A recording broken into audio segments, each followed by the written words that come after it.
आता वळूयात अयोध्या नगरीकडे। उत्तर प्रदेशमधील अयोध्या नगरीत सध्या उत्सवाचं वातावरण आहे। इथे उभारलेल्या राम मंदिराच्या शिखरावरती आज केशरी ध्वज फडकणार आहे।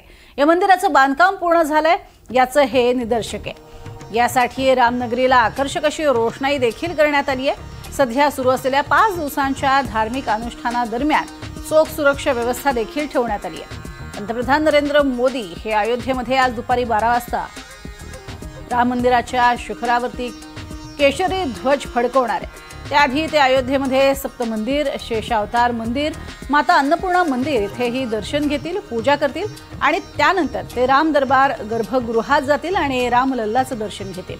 अयोध्येतील प्रत्येक चौकामध्ये सध्या पोलिसांची गस्त आहे आणि सर्वत्र कसून अशी तपासणी देखील होतीये।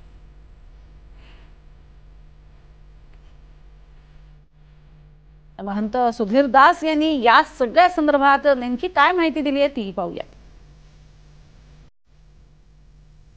सियावर रामचंद्र की जय।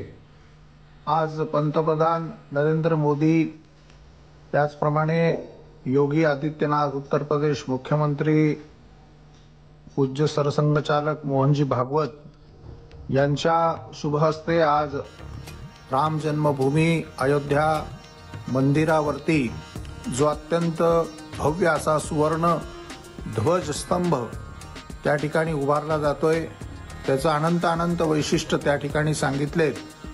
कोविदार वृक्ष, सूर्य, त्याचप्रमाणे ओंकार याचं प्रतीक त्या वस्त्रावरती त्या ठिकाणी ठेवलेलं आहे।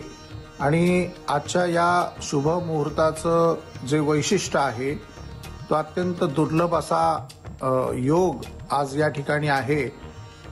मार्गशीर्ष शुद्ध पंचमी या दिवशी भगवान प्रभू रामचंद्रांचा विवाह संपन्न झालेला होता। प्रभू रामचंद्रांचा जन्मवार हा सुद्धा मंगळवार सांगितला आहे। त्याचप्रमाणे अयोध्येमध्ये अशी मान्यता आहे की हनुमानजी महाराजजींचा जन्म देखील मंगळवारी झाला आहे आणि अभिजित नावाचं जे परम मुहूर्त या ठिकाणी आज सर्व संत महात्म्यांनी काढलाय, त्या मुहूर्तावरती हे ध्वजपूजन आज होतंय। भारताच्या सांस्कृतिक, भारताच्या धार्मिक, भारताच्या राजकीय दृष्टीने अत्यंत महत्त्वाचा असा हा दिवस आज आहे। मी सर्व भारतवासियांना या ठिकाणी शुभेच्छा देतो आणि आज जो धर्मध्वज स्थापन होतोय, सुमारे 8800 वर्षानंतर या धर्मध्वजाची पुन्हा स्थापना होते। अत्यंत आनंदाचा असा हा दिवस आहे। धन्यवाद। धर्मध्वजाचं हे वैशिष्ट्य आपण ऐकलेलं आहे आणि कशा पद्धतीनं हा धर्मध्वज आज स्थापित होईल आणि अयोध्या नगरीमधला तो डौलानं फडकणारा ध्वज पाहायला मिळेल याबद्दलची माहिती महंत सुधीर दास यांनी दिली।